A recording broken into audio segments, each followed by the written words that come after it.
আশা করি সবাই খুব ভালো আছিস। তো আমি জানি যে তোদের সেকেন্ড সামেটিভ এক্সাম শেষ হয়ে গেছে। তো এখন অনেকের অনেক কোয়েশ্চেন, ম্যাম নতুন ক্লাস কবে আসবে, ম্যাম কোন চ্যাপ্টার পড়াবেন, ma'am ABTA question bank solve হবে তো, ম্যাম লাইভ ক্লাস করাবেন। তো অনেকের অনেক প্রশ্ন আছে, কোনো চিন্তা করার কোনো বিষয় নেই, আমি সব সময় আছি তোদের পাশে। তো এই নিয়ে কোনো চাপ নিস না। তো আজকে সেই জন্যই আমি চলে এসেছি একটা প্রপার প্ল্যানিং নিয়ে, আমরা কিভাবে পড়বো, কিভাবে কোয়েশ্চেন সলভ করবো, আরো কি করবো সব নিয়ে চলে এসেছি, ঠিক আছে? তো ভিডিওটা ফার্স্ট টু লাস্ট খুব ভালো করে দেখ। আচ্ছা, আর একটা কথা বলে রাখি যে এখন অনেকে স্কুলে হয়তো অনেক মক টেস্ট নিতে পারে, তো আমরা সেটা ভেবে শুধু এগোবো না যে শুধু মক টেস্ট দেবো বা স্কুলের এক্সাম, এটা নয়।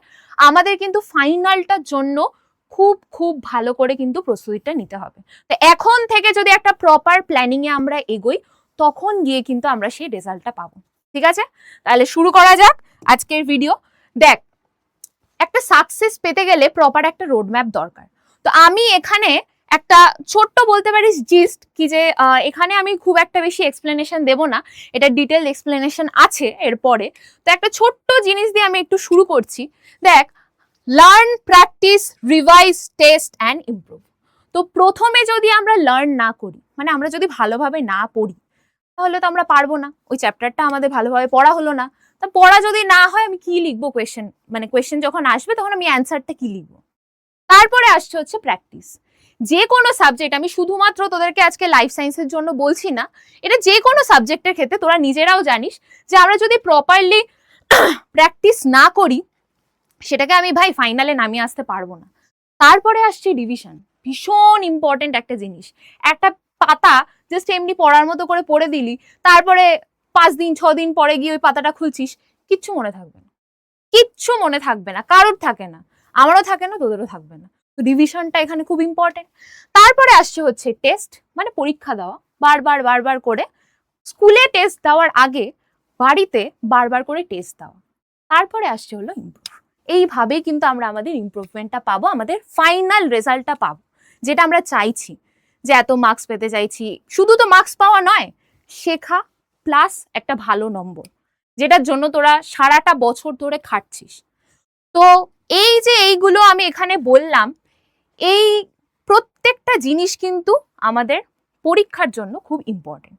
আচ্ছা, এখানে আর একটা ব্যাপার আমি বলে রাখি, এই যে প্রথমে বলছি লার্ন, প্র্যাকটিস, রিভাইজ, টেস্ট, এই একটা জায়গায় আমার কিন্তু একটা কোয়েশ্চেন মার্ক থাকবে। কি কোয়েশ্চেন মার্ক? এটার ব্যাপারে ইন ডিটেলসে আমি তোদের সাথে কথা বলবো, আসছি এটা। তার জন্য ভিডিওটা কিন্তু ফার্স্ট টু লাস্ট খুব ভালো করে দেখতে হবে। আচ্ছা, প্রথমে আমরা দেখে নিই। দেখ, আমাদের এই চ্যানেলে তোরা জানিস, তোরা অনেক দিন ধরে রয়েছিস, দেখছিস, তো আমাদের অনেকগুলো সিরিজ চলে। তো একটা সিরিজ হচ্ছে লক্ষ্যভেদ। লক্ষ্যভেদে বেসিক্যালি আমরা কি করি লক্ষ্যভেদে? আমাদের লক্ষ্যভেদে মেন টার্গেট থাকে যে চ্যাপ্টারটা পড়ছি সেটা খুব ভালো করে পড়া, ওটার কনসেপ্টটা বোঝা, কি বলতে চেয়েছে। প্রথমেই আমি একটা কোয়েশ্চেন ধরে নিলাম, ওটা মুখস্থ করে রেখে দিলাম, হবে না। আমি জানি তোরা ওগুলো কেউ করিস না, ঠিক আছে? তো আমাদের ফার্স্ট যে টার্গেটটা থাকে সেটা হচ্ছে আমরা টেস্টের আগে কি করব। প্রথম কথা হচ্ছে আমরা সিলেবাস কমপ্লিট করব, কনসেপ্ট ক্লিয়ার করব, কোয়েশ্চেন প্র্যাকটিস করব এবং মাল্টিপল রিভিশন। এই রিভিশন ব্যাপারটা কিন্তু খুব ইম্পর্টেন্ট। তো তোরা জানিস, যখন আমি তোদেরকে পড়াই, মানে এতগুলো ক্লাস তোরা করে দেখেছিস, যে যখন আমরা যেটা পড়া শুরু করি তার সাথে সাথে কিন্তু আমাদের কোয়েশ্চেন থাকে। সেই কোয়েশ্চেনগুলো কিন্তু কোনো উল্টোপাল্টা কোয়েশ্চেন নয়, যেগুলো ধর প্রিভিয়াস ইয়ারে এসছে, যেগুলো আসতে পারে, যেগুলো ইম্পর্টেন্ট। একটা চ্যাপ্টারের কিছু একটা টপিক পড়ছি, সেই টপিকটার থেকে ইম্পর্টেন্ট কোন কোয়েশ্চেন হতে পারে সেটা নিশ্চয়ই আমরা জানি। তাহলে সেরকম ভাবে আমরা পড়াই। তাহলে প্রথমে আমরা পড়ি, কনসেপ্টটা ঠিকভাবে বুঝি, তার সাথে সাথেই কোয়েশ্চেনটা করি। কারণ আমার মনে হয়, আমি তোদেরকে বারবার বলেছি এই কথাটা, যে একটা জিনিস পড়ছি সেটার সাথে যদি আমি কোয়েশ্চেনটা সলভ করে ফেলি, হ্যাঁ অবশ্যই বড় কোয়েশ্চেন তো এখানে আমাদের লেখা ওরকম ভাবে তো সম্ভব না, ওরকম কোনো বিষয় আমরা যাই না। তো যেগুলো আছে এসিকিউ ধর, এমসিকিউ ধর, ছোট ছোট কোয়েশ্চেন, কোনো ধর ডেফিনেশন হলো, কোনো কিছু সংজ্ঞা হলো, তো এইগুলো যে আমরা সাথে সাথে করছি, আমাদের ওখানে একটা নিজেদের প্রতি একটা আত্মবিশ্বাস তৈরি হয়ে যাচ্ছে, যে হ্যাঁ ভাই আমি এটা পারছি, মানে আমি এটা পড়লাম, এটা আমি সলভ করতে পারবো। নিজের মধ্যে একটা কনফিডেন্স বিল্ড আপ হচ্ছে, তাই না? তো আমরা প্রথমে পড়ে সিলেবাসটা কমপ্লিট করার চেষ্টা করি, তার সাথে সাথে তো আমাদের কনসেপ্ট ক্লিয়ারেন্স তো রয়েইছে, কোয়েশ্চেন আমরা প্র্যাকটিস করি, রিভিশন। রিভিশনটা খুব খুব ইম্পর্টেন্ট। রিভিশন নিয়ে আমি আরো অনেক কিছু কথা আছে। আচ্ছা, আর আমাদের এখানে কনসেপ্ট বিল্ডিং, এইখানে দেখ একটা লেখা আমি দিয়েছি যে লাইন মুখস্থ নয়, কনসেপ্ট বুঝে পড়া। আমি তোদেরকে প্রথম দিনকেই বলে দিয়েছিলাম যে আমরা কিন্তু মাথায় এটা রাখবো না যে লাইফ সায়েন্স মানে প্রচুর পড়তে হবে, ভীষণ বোরিং একটা ব্যাপার, এত থিওরি কে পড়ে, ভাল লাগছে না পড়তে, অনেকের এটা মনে হয়। আমরা সেইভাবে কিন্তু পড়বো না, আমরা কনসেপ্ট বুঝে বুঝে পড়বো, আমরা ভিডিওটা খুব ভালো করে দেখবো, ক্লাসগুলো খুব ভালো করে শুনবো, যাতে আমাদের ওই বইয়ের পর ওরকম থিওরি লেখাটা ওটা পড়তে বোরিং না লাগে। জাস্ট একবার দেখবো, হ্যাঁ আমি তো এটা বুঝে নিয়েছি, এটা ম্যাম বুঝিয়ে দিয়েছেন, ব্যাস সলভ, ওখানে শেষ। ঠিক আছে? তো প্রত্যেকটা চ্যাপ্টার পড়ানোর সময় আমরা কি কি করি, টেক্সট বুক প্রথমে পড়ি, ইম্পর্টেন্ট ডেফিনেশন দেখি, ডায়াগ্রাম দেখি, যেটা খুব ইম্পর্টেন্ট। ডায়াগ্রাম সব সময় দেখে কোনো একটা কিছুর কনসেপ্ট, তোরা যে কোনো ক্রস কর, জেনেটিক্সে ক্রস করেছিস, সেই ক্রসটা দেখে তুই যদি একটা ধর আমি বললাম এক সংকরজনন বা দ্বিসংকরজনন, লাইনের পর লাইন পড়েই যাচ্ছিস সেদিকে তুই কোনো ক্রস দেখছিস না, তো তুই যেটা ভিজুয়ালাইজ করছিসই না, তোর সেটা কি করে ঢুকবে? সম্ভব না। তো সব সময় উচিত, আমার মনে হয় সব সময় উচিত পাশে কিছু একটা, কোনো কিছু যদি নাও থাকে একটা ফ্লো চার্ট করে নে, পড়তে পড়তে একটা ফ্লো চার্ট করে নে, সেটাও ইম্পর্টেন্ট।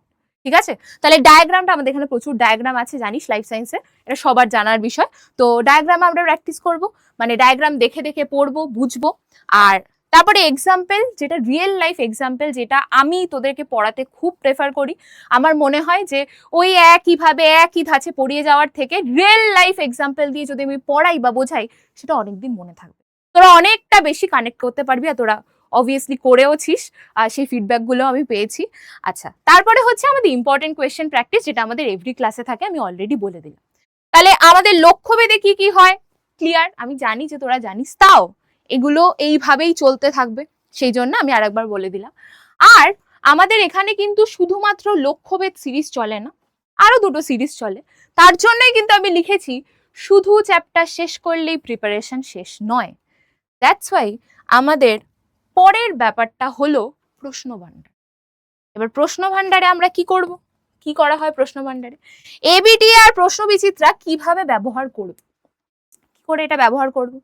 প্রথমে খুলে বসে যাব, এবিটি খুলে নিলাম, পরপর কত কোয়েশ্চেন, ঠিক আছে, কত কোয়েশ্চেন আসছে, দেখে যাচ্ছি এটার এই অ্যান্সার হয়, ঠিক আছে পড়ে নিচ্ছি, এটার এই অ্যান্সার হয় পড়ে নিচ্ছি, না আমরা ওইভাবে করব না। অলরেডি তোদের 50% কাজ হয়ে থাকে যখন তোরা ভিডিওগুলো দেখিস, যখন তোরা পড়িস, তার সাথে সাথে কোয়েশ্চেনগুলো প্র্যাকটিস করাতে তোদের 50% কাজ হয়ে থাকে। ওখানে অলরেডি বলে দেওয়া হয় তোদেরকে যে কোনগুলো ইম্পর্টেন্ট। ইনফ্যাক্ট গুপ্তধন দেওয়ার আগেও আমি ক্লাসে পড়াতে তোদেরকে বলে দিয়েছি যে কোন কোয়েশ্চেনটা কিন্তু ইম্পর্টেন্ট। তো এইখানে আমাদের 50% কাজ হয়ে থাকছে, বাকি যে কাজটা সেটা হবে হচ্ছে আমাদের এই এবিটিএ বা প্রশ্নবিচিত্রা কোয়েশ্চেন ব্যাংক, এগুলো সলভ করে। এইগুলো আমরা যে সলভ করব, এটা কিন্তু মনে রাখবি, এটা হবে হচ্ছে চ্যাপ্টার ওয়াইজ, অবশ্যই চ্যাপ্টার ওয়াইজ হবে, চ্যাপ্টার ওয়াইজ হবে। ওরকম আমি করব না একটা পাতা ধরলাম দিয়ে বললাম নাও চলো এটা আমরা সব সলভ করে নিই, না, যাতে ভালোভাবে ওইটা লাস্টে গিয়ে মিক্সড কোয়েশ্চেনও করা ডেফিনেটলি ইম্পর্টেন্ট। তোকে তো আর ওরকম ভাবে চ্যাপ্টারের নাম তুলে বলবে না এই চ্যাপ্টারের এই কোয়েশ্চেন এটা করো, ওটা তো আসবে না। অবশ্যই এইভাবে আমাদের প্রশ্ন আসে না, সেটা ইম্পর্টেন্ট, সেটা ফাইনালে যখন আমরা যাব তার আগে আমাদের লাগাতার ওটা প্র্যাকটিস করতে হবে। কিন্তু তার আগে প্রিপারেশন টাইমে যেটা বেশি ইম্পর্টেন্ট বলে আমার মনে হয়, সিলেক্টিভলি করো। যে চ্যাপ্টার পড়ছো সেই চ্যাপ্টারের রেসপেক্টে এবিটিএ থাকুক, কোয়েশ্চেন ব্যাংক থাকুক, যেটা থাকুক, যে বইতে যত বই পারো যেটা রয়েছে, ঠিক আছে, মানে যত বই পারো ইন দ্য সেন্স এরকম নয় কি যে 100টা বই আছে তুই 100 মানে পড়বি না, আর 100টা বইতে আলাদা আলাদা কিছু থাকে না, ওই ঘুরিয়ে ফিরিয়ে একই থাকে। আলটিমেটলি আমি এটাই বলতে চাইছি যে যে জিনিসগুলো ইম্পর্টেন্ট, যে জায়গাগুলো ইম্পর্টেন্ট, সেই জায়গাগুলো কোয়েশ্চেন আমরা প্র্যাকটিস করবো, যা আছে সেই চ্যাপ্টার রিলেটেড যেগুলো রয়েছে সেগুলো আমরা প্র্যাকটিস করবো চ্যাপ্টার ওয়াইজ। আচ্ছা, এখানে আমরা চ্যাপ্টার প্রথমে পড়ে নেবো, তারপরে টেক্সট বুকের এক্সারসাইজ করবো, ক্লাসের যে কোয়েশ্চেনগুলো আসে সেগুলো সলভ করবো, অলরেডি বলে দিলাম আমরা লক্ষ্যভেদ এটা করে থাকি। এবিটিএ কোয়েশ্চেন ব্যাংক থেকে প্রশ্ন আমরা কিন্তু করব।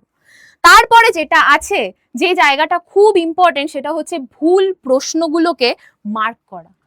ভুল প্রশ্নগুলোকে মার্ক করা বলতে কি বোঝালাম বলছি তোদেরকে।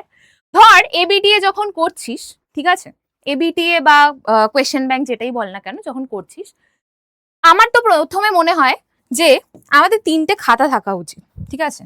আমি এখানে লিখে দিচ্ছি কপি 1, কপি 2 আর হচ্ছে কপি 3। প্রথম কপিটাতে অবশ্যই আমাদের নোটস থাকবে, নোটস বল, ডায়াগ্রাম বল, যেগুলো যেগুলো ইম্পর্টেন্ট, একটা শুধু তো আমরা বই দেখে পড়ি না, আমাদের কাছে নোটস থাকে। সেকেন্ড কপিতে যেটা থাকলো সেটা হচ্ছে তুই ধর এবিটিএ করলি, মানে যত রকমের কোয়েশ্চেন্স আছে, কোয়েশ্চেন্স, প্রশ্ন বিচিত্রা করলি, বা ধর টেক্সট বুকের কোয়েশ্চেন গুলো করলি, অবশ্যই চ্যাপ্টার ওয়াইজ, চ্যাপ্টার ওয়াইজ, ঠিক আছে? এগুলো থাকলো হচ্ছে আমার সেকেন্ড কপি। এবার এর মধ্যে থেকে করতে করতে, এগুলোর মানে এটা নয় যে কি তুই সব দেখে দেখে অ্যান্সার গুলো লিখে রাখছিস, না, সেটা নয়। এখানে প্র্যাকটিস তুই করছিস, তোর এবিটিএ রয়েছে, তোর প্রশ্নবিচিত্রা রয়েছে, টেক্সট বুক রয়েছে, সমস্ত ধরনের কোয়েশ্চেন গুলো তুই এখানে প্র্যাকটিস করছিস। এবার প্র্যাকটিস করতে করতে দেখবি কোনো না কোনো জায়গায় কিছু না কিছু কোয়েশ্চেন আটকাচ্ছে, এটা সবার আটকায়, সবার আটকায়, ঠিক আছে? কোথাও না কোথাও ধর একটা দুটো হয়তো কোথাও আটকালোই না, বাট কিছু কিছু জায়গায় আটকাচ্ছে। এবার ধর যে জায়গাগুলোয় আটকাচ্ছে, সেটা এমসিকিউ হতে পারে, এসিকিউ হতে পারে, বড় প্রশ্ন হতে পারে, যে কিছু, যা কিছু থাক, কোনো ডায়াগ্রামও ইনফ্যাক্ট হতে পারে, ডায়াগ্রামও তোকে দিয়েছে, এই ডায়াগ্রামটা করো, এটার লেবেলিং করো, লেবেলিং করতে গিয়ে ভুলে গেছিস, অনেক কিছু হতে পারে, ডায়াগ্রাম ঠিকঠাক হচ্ছে, যেটাই হচ্ছে না, এই যে বললাম ভুলগুলোকে মার্ক করা, শুধু ভুলগুলোকে মার্ক করা নয়, যেটা আমি পারছি না, ঠিক মতো করতে পারছি না, সেই সবটা এই কপি 3-তে থাকবে। ভুল ঠিক লিখবো না, এটা হচ্ছে ফাইনাল বলে আমি এখানে লিখে রাখলাম, সেইগুলো এই কপি 3-টাতে থাকবে। কি হবে এই ক্ষেত্রে, কি হতে পারে, এখানে তো তুই প্র্যাকটিস করলি, তুই জানিস যে পরীক্ষার আগে আমি এগুলো দেখবো, এগুলো আমি জানি, এগুলো ঠিকঠাক রয়েছে, এইখানে যে ভুলগুলো রইলো, সেই যে ভুলগুলো তুই ফাইনালি কপি 3-টাতে লিখলি, তোর মাথায় এটা সেট হয়ে থাকবে যে আমি তো এগুলো করে এসছি, আমার এগুলো সব আমার নিজের আয়ত্তে চলে এসছে। কিন্তু এমন কিছু কিছু জিনিস আছে যেগুলো এখনো আমার ভালো করে করতে হবে, তখনই এইখানে যা যা দেখবি, চ্যাপ্টার ওয়াইজই দেখবি, যা যা দেখবি সেইগুলোকে বারবার বারবার করে রিভিশন করতে হবে, দ্যাটস ইট, আর কিচ্ছু নেই এর মধ্যে। এই কাজটা যদি একবার করতে পারিস, আমার মনে হয় না আর কোনো প্রবলেম হবে বলে, ঠিক আছে? আচ্ছা, নেক্সট আমি যাব, এটার কথা তো হয়ে গেল, এরপরে আমাদের আসছে হচ্ছে গুপ্তধন। গুপ্তধন মানে তোরা সবাই জানিস যে সাজেশন সিরিজ। তো গুপ্তধন কি? গুপ্তধন কোনো শর্টকাট নয়, এটা একটা স্মার্ট রিভিশন টুল, ঠিক আছে, যেটা এসএসসি তোদের জন্য ভেবেছে। তো গুপ্তধন সিরিজটা আমরা কিভাবে ব্যবহার করব? শুধুমাত্র আমি কি বললাম, আমি তোদেরকে প্রথম দিনকেই বলেছিলাম, মানে স্যার যখন ছিলেন, আমি বলেছিলাম যে আমরা এই যে এত কিছু পড়ি, ঠিক আছে, আমাদের মধ্যে এরকম তৈরি হয়েছে যে এটা, এই কনসেপ্টটা তো ইজি, এটা অত পড়ার দরকার নেই, এটা পড়ে কি করব, এটা দরকার নেই। তো এই সব জিনিসগুলো যখন আমাদের মাথার মধ্যে চলতে থাকে, একটা টাইমে গিয়ে হতে পারে কিছু জনের হয়তো হয় না, কিন্তু কিছু জনের এটা হতে পারে, আমরা হয়তো অনেকেই এটা ফেস করি যে ওটা যদি আর একবার দেখতাম, আর একবার পড়ে নিতাম, তাহলে হয়ে যেত। তো গুপ্তধন সিরিজে আমাদের সাজেশন তো ডেফিনেটলি থাকে, কিন্তু আমরা কিন্তু শুধু সাজেশন বেসড করি না, তার জন্যই কিন্তু লক্ষ্যভেদ আছে, এবং লক্ষ্যভেদের পরেই কিন্তু আমাদের প্রশ্নভাণ্ডার। তাহলে এই 3টে সিরিজই খুব ইম্পর্টেন্ট, ভীষণ ইম্পর্টেন্ট। এটাকে আমরা কিভাবে ইউটিলাইজ করব? প্রথমে চ্যাপ্টার বুঝে নেব, গুপ্তধনের সাজেশন পড়বো, চ্যাপ্টার বুঝতে বুঝতেই তোদের বলেই দিলাম অলরেডি 50% কাজ কমপ্লিট হয়ে যায়, কারণ তোরা তো ওখানে কোয়েশ্চেন করেই ফেলছিস, কি থাকছে আর বাকি কি থাকছে? নিজে উত্তর লেখার চেষ্টা করব, বাড়িতে যে আছে, অবশ্যই লেখা ছাড়া পড়া হবে না। শুধু পড়ে গেলি, শুধু পড়েই গেলি, কিছুই লিখলি না, ভাবলি পরীক্ষার সময় গিয়ে একদম লিখে একদম ফাটিয়ে দিয়ে চলে, হবে না, হয় না, কারুর হয় না, কারুর হয়নি, হয় না। লেখা প্র্যাকটিস করতে হবে, একটা টাইমিং এর ফ্যাক্টর আছে, তোমাকে অনন্ত সময় কেউ দিয়ে দেয়নি কি যে তুমি যতক্ষণ পারছো বসে বসে লিখে যাচ্ছ, না। তো টাইমিংটা খুব ফ্যাক্টর, তার জন্য লেখা প্র্যাকটিস করতে হবে। একটা খাতার একটা ক্লিননেসের ব্যাপার আছে, খাতাটাকে সাজাচ্ছি কি করে, আমি তোদেরকে এর আগেও বলেছি, পড়াতে পড়াতে বারবার বলেছি যে এটার উপরেও কিন্তু আলাদা করে মার্কস থাকে, আমরা হয়তো জানি না, টিচারদের কাছে কিন্তু থাকে এটা, ঠিক আছে? আর বারবার রিভিশন করা। এইবার আমি রিভিশন নিয়ে তোদেরকে একটা কথা বলে রাখবো এখানে, বাহ, এর কালিটা কি করে চেঞ্জ করলো? দাঁড়া, রিভিশন নিয়ে আমি বারবার একটা কথা তোদের বলবো।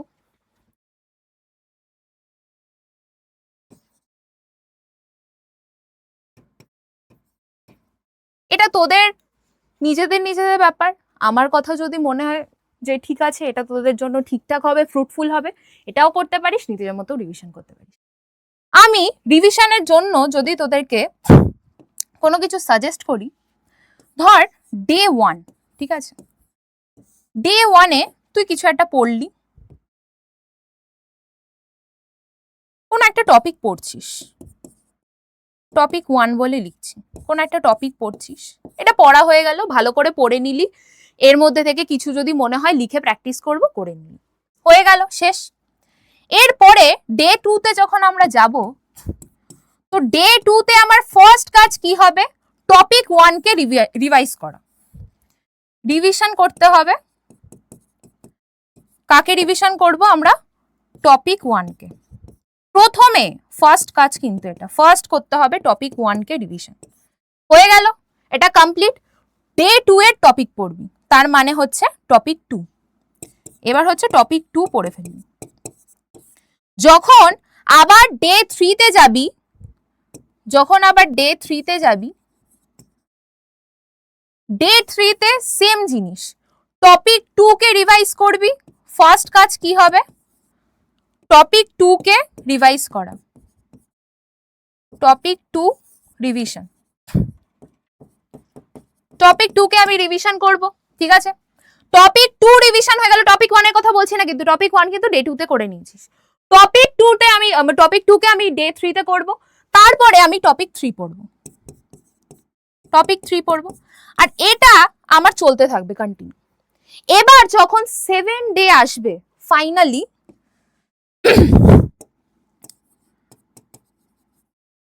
যখন 7 ডে আসবে, 7 নম্বর দিনে আমি কি করব?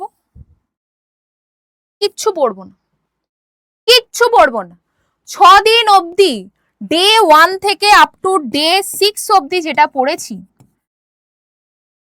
ডে 1 থেকে ডে 6 অবধি যা যা পড়েছি, সেই প্রত্যেকটা জিনিস আমি রিভিশন করব, প্রত্যেকটা জিনিস। এবং প্রথম রিভিশন শুরু হবে হচ্ছে আমার ডে 1 থেকে, কারণ ডে 6-এ যেটা পড়েছি সেটা অলরেডি তোর ডে 7-এ গিয়ে পড়ছিস। মানে ইন জেনারেল বলা হয় যে কোনো একটা জিনিস পড়লে সেটা মোটামুটি 12 ঘন্টা মতো আমাদের একদম পুরো মাথা একদম পুরো সেট থাকে, প্রপারলি যদি পড়িস। তো ডে 1 থেকে 6 অবধি প্রথমে ডে 1-এরটা শুরু করলি, টপিকটা পড়লি, বুঝলি, সেখানে যে যে জায়গাগুলো প্রবলেম হচ্ছে বা যে যে জায়গাগুলো মনে হচ্ছে এগুলো ইম্পর্টেন্ট, একটু ভুলে যাচ্ছি, সেটা লিখলি। সব লেখার দরকার নেই, ডে 1-এ সব টপিক তুমি লিখছো না, দরকার নেই, যে যে জায়গাগুলো মনে হচ্ছে পড়তে পড়তে অসুবিধা লিখলি।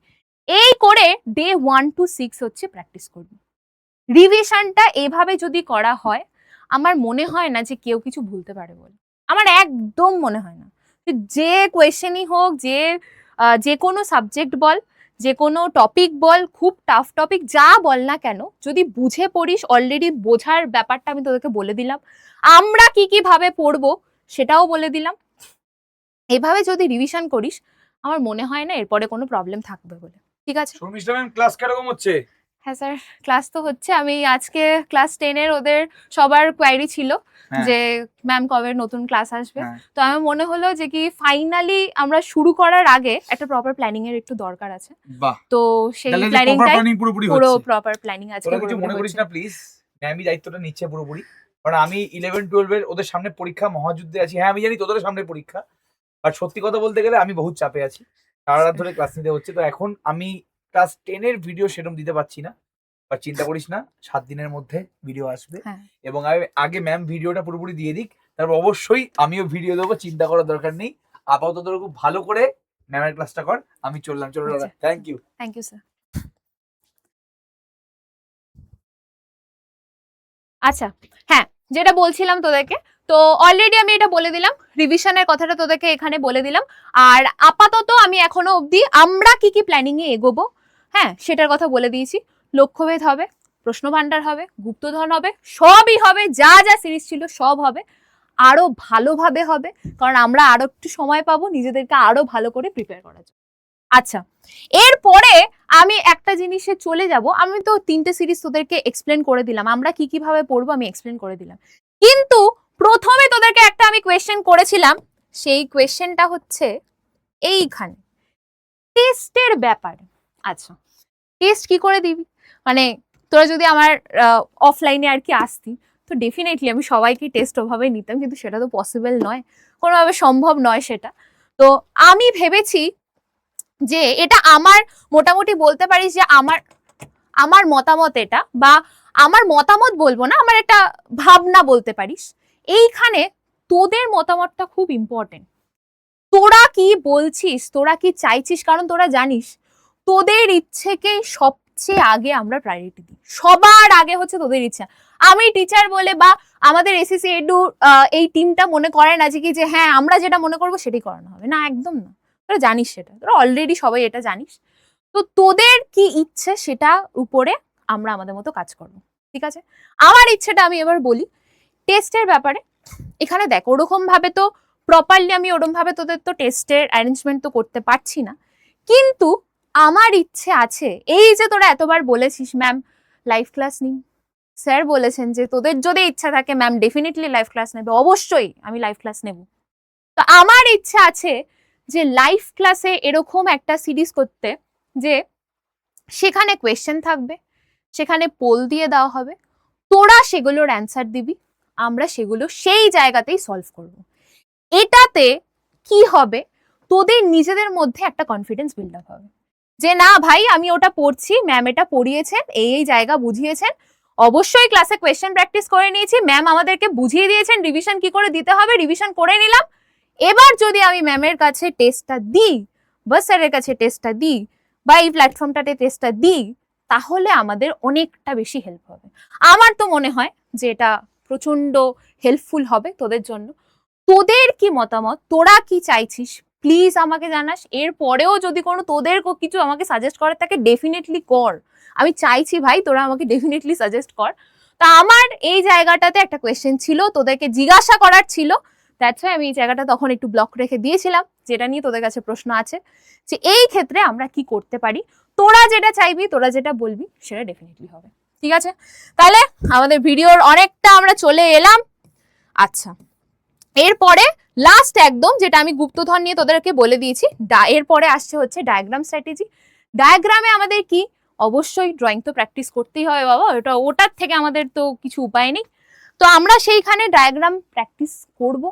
তোদের কোনো ডায়াগ্রামে কোনো প্রবলেম হলে সেটাও বলবি, আমি ক্লাসে যতটা সম্ভব যতটা ডায়াগ্রাম করে দেওয়া যায় ডায়াগ্রাম করে করেই তোদেরকে বোঝায়। এখনো আছে অনেকগুলো চ্যাপ্টার যেগুলো আমাদেরকে আরো করতে হবে ডায়াগ্রামে, তো আমরা ডায়াগ্রাম দেখে বুঝবো, লেভেল দেখবো, লেভেলিং গুলো খুব ইম্পর্টেন্ট, বই দেখে অন্তত 2-3 বার প্র্যাকটিস করবো। আর 2-3 বার প্র্যাকটিস করা শুধু এরকম ভাবে কখনো বসবি না যে আমি শুধু ডায়াগ্রামই আমাকে করতে হবে, আমায় শুধু ডায়াগ্রাম করতে হবে, ঠিক আছে?